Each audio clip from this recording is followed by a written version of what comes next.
ನೋಡಿ, ಮುನಿರತ್ನ ಮೇಲಿನ ಮೊಟ್ಟೆ ದಾಳಿ ಕೇಸ್ಗೆ ಬಿಗ್ ಟ್ವಿಸ್ಟ್ ಸಿಗ್ತಾ ಇದೆ. ಮೊಟ್ಟೆ ದಾಳಿ ಆಗುವ ಮುನ್ನವೇ ಆಸಿಡ್ ದಾಳಿ ಅಂದಿದ್ಯಾಕೆ? ಮೊಟ್ಟೆ ತಲೆಗೆ ಬೀಳುವ ಮುನ್ನವೇ ಆಸಿಡ್ ದಾಳಿ ಎಂದು ಕೂಗಿದ ವ್ಯಕ್ತಿ, ಹಾಗಾದ್ರೆ ದಾಳಿಗೂ ಮುನ್ನವೇ ಆ ವ್ಯಕ್ತಿಗೆ ಗೊತ್ತಾಗಿದ್ದು ಹೇಗೆ? ಮುನಿರತ್ನ ಮೇಲಿನ ಮೊಟ್ಟೆ ದಾಳಿ ಕೇಸ್ಗೆ ಬಿಗ್ ಟ್ವಿಸ್ಟ್ ಸಿಗ್ತಾ ಇರೋದು. ಆಸಿಡ್ ದಾಳಿ ಅಂತ ಅಲ್ಲಿದ್ದಂತ ವ್ಯಕ್ತಿ ಕೂಗಿದ್ದು.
ಎಸ್, ರಂಜಿತ್ ಡೆಸ್ಕ್ನಿಂದ ಲೈವ್ನಲ್ಲಿ ಜಾಯ್ನ್ ಆಗ್ತಿದ್ದಾರೆ.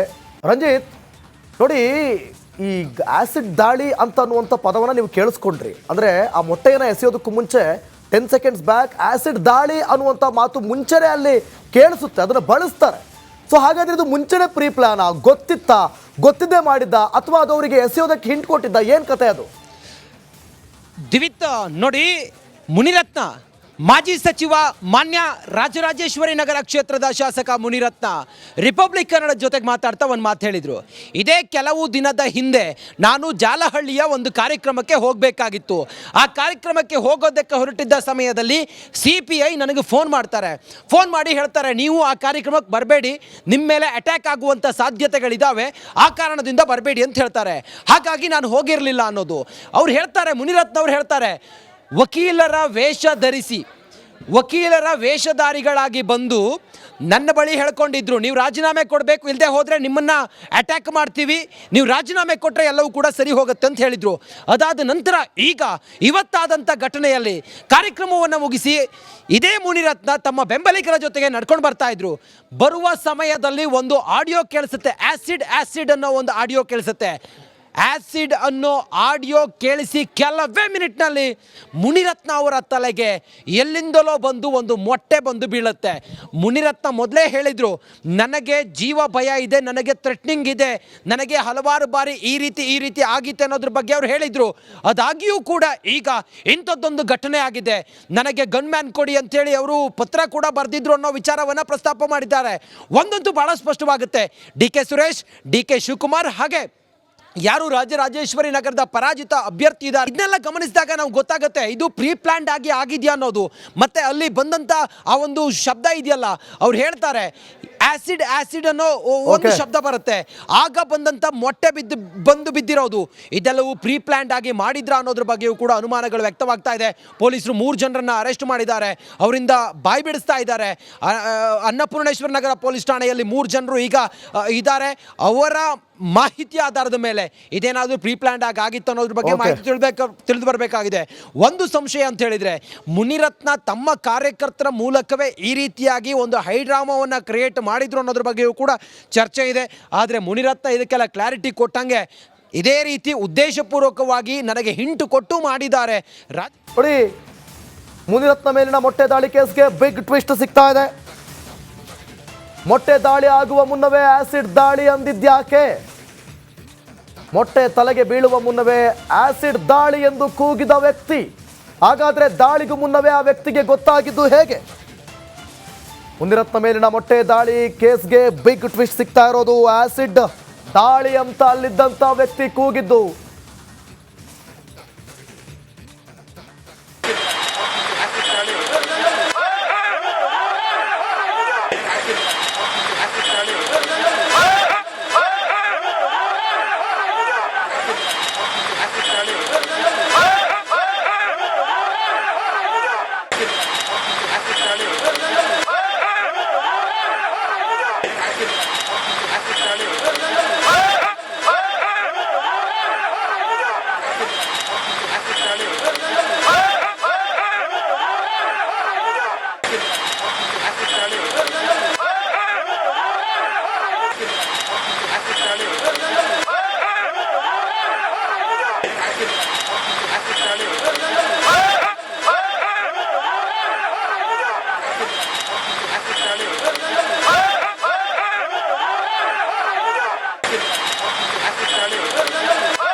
ಎಸ್ ರಂಜಿತ್ ಡೆಸ್ಕ್ನಿಂದ ಲೈವ್ನಲ್ಲಿ ಜಾಯ್ನ್ ಆಗ್ತಿದ್ದಾರೆ. ರಂಜಿತ್ ನೋಡಿ, ಈ ಆಸಿಡ್ ದಾಳಿ ಅಂತ ಅನ್ನುವಂಥ ಪದವನ್ನು ನೀವು ಕೇಳಿಸ್ಕೊಂಡ್ರಿ. ಅಂದರೆ ಆ ಮೊಟ್ಟೆಯನ್ನು ಎಸೆಯೋದಕ್ಕೂ ಮುಂಚೆ 10 ಸೆಕೆಂಡ್ಸ್ ಬ್ಯಾಕ್ ಆಸಿಡ್ ದಾಳಿ ಅನ್ನುವಂಥ ಮಾತು ಮುಂಚೆನೇ ಅಲ್ಲಿ ಕೇಳಿಸುತ್ತೆ, ಅದನ್ನು ಬಳಸ್ತಾರೆ.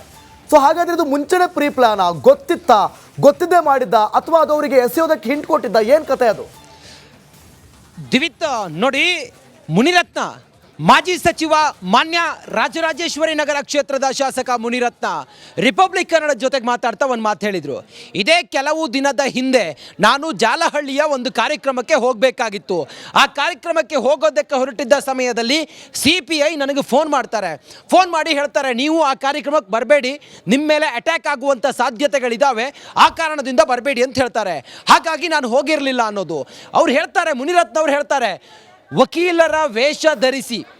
ವಕೀಲರ ವೇಷಧಾರಿಗಳಾಗಿ ಬಂದು ನನ್ನ ಬಳಿ ಹೇಳ್ಕೊಂಡಿದ್ರು, ನೀವು ರಾಜೀನಾಮೆ ಕೊಡಬೇಕು, ಇಲ್ಲದೆ ಹೋದರೆ ನಿಮ್ಮನ್ನು ಅಟ್ಯಾಕ್ ಮಾಡ್ತೀವಿ, ನೀವು ರಾಜೀನಾಮೆ ಕೊಟ್ಟರೆ ಎಲ್ಲವೂ ಕೂಡ ಸರಿ ಹೋಗುತ್ತೆ ಅಂತ ಹೇಳಿದರು. ಅದಾದ ನಂತರ ಇವತ್ತಾದಂಥ ಘಟನೆಯಲ್ಲಿ ಕಾರ್ಯಕ್ರಮವನ್ನು ಮುಗಿಸಿ ಇದೇ ಮುನಿರತ್ನ ತಮ್ಮ ಬೆಂಬಲಿಗರ ಜೊತೆಗೆ ನಡ್ಕೊಂಡು ಬರ್ತಾ ಇದ್ರು. ಬರುವ ಸಮಯದಲ್ಲಿ ಒಂದು ಆಡಿಯೋ ಕೇಳಿಸುತ್ತೆ, ಆಸಿಡ್ ಅನ್ನೋ ಒಂದು ಆಡಿಯೋ ಕೇಳಿಸುತ್ತೆ.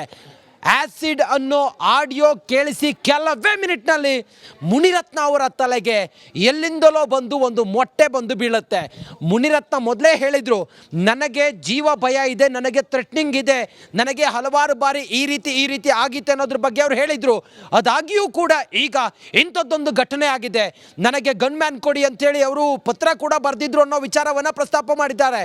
ಒಂದಂತೂ ಭಾಳ ಸ್ಪಷ್ಟವಾಗುತ್ತೆ, DK ಸುರೇಶ್, DK ಶಿವಕುಮಾರ್ ಹಾಗೆ ಯಾರು ರಾಜರಾಜೇಶ್ವರಿ ನಗರದ ಪರಾಜಿತ ಅಭ್ಯರ್ಥಿ ಇದ್ದಾರೆ, ಇದನ್ನೆಲ್ಲ ಗಮನಿಸಿದಾಗ ನಾವು ಗೊತ್ತಾಗುತ್ತೆ ಇದು ಪ್ರೀ ಪ್ಲಾನ್ಡ್ ಆಗಿದೆಯಾ ಅನ್ನೋದು. ಮತ್ತೆ ಅಲ್ಲಿ ಬಂದಂತ ಆ ಒಂದು ಶಬ್ದ ಇದೆಯಲ್ಲ, ಅವ್ರು ಹೇಳ್ತಾರೆ ಆಸಿಡ್ ಅನ್ನೋ ಒಂದು ಶಬ್ದ ಬರುತ್ತೆ, ಆಗ ಬಂದಂತ ಮೊಟ್ಟೆ ಬಂದು ಬಿದ್ದಿರೋದು, ಇದೆಲ್ಲವೂ ಪ್ರೀ ಪ್ಲಾನ್ಡ್ ಆಗಿ ಮಾಡಿದ್ರ ಅನ್ನೋದ್ರ ಬಗ್ಗೆಯೂ ಕೂಡ ಅನುಮಾನಗಳು ವ್ಯಕ್ತವಾಗ್ತಾ ಇದೆ. ಪೊಲೀಸರು 3 ಜನರನ್ನ ಅರೆಸ್ಟ್ ಮಾಡಿದ್ದಾರೆ, ಅವರಿಂದ ಬಾಯಿ ಬಿಡಿಸ್ತಾ ಇದ್ದಾರೆ. ಅನ್ನಪೂರ್ಣೇಶ್ವರ ನಗರ ಪೊಲೀಸ್ ಠಾಣೆಯಲ್ಲಿ 3 ಜನರು ಈಗ ಇದ್ದಾರೆ. ಅವರ ಮಾಹಿತಿ ಆಧಾರದ ಮೇಲೆ ಇದೇನಾದರೂ ಪ್ರೀ ಪ್ಲಾನ್ಡ್ ಆಗಿತ್ತು ಅನ್ನೋದ್ರ ಬಗ್ಗೆ ಮಾಹಿತಿ ತಿಳಿದು ಬರಬೇಕಾಗಿದೆ. ಒಂದು ಸಂಶಯ ಅಂತ ಹೇಳಿದ್ರೆ, ಮುನಿರತ್ನ ತಮ್ಮ ಕಾರ್ಯಕರ್ತರ ಮೂಲಕವೇ ಈ ರೀತಿಯಾಗಿ ಒಂದು ಹೈಡ್ರಾಮಾವನ್ನು ಕ್ರಿಯೇಟ್ ಮಾಡಿದ್ರು ಅನ್ನೋದ್ರ ಬಗ್ಗೆಯೂ ಕೂಡ ಚರ್ಚೆ ಇದೆ. ಆದರೆ ಮುನಿರತ್ನ ಇದಕ್ಕೆಲ್ಲ ಕ್ಲಾರಿಟಿ ಕೊಟ್ಟಂಗೆ ಇದೇ ರೀತಿ ಉದ್ದೇಶಪೂರ್ವಕವಾಗಿ ನನಗೆ ಹಿಂಟು ಕೊಟ್ಟು ಮಾಡಿದ್ದಾರೆ.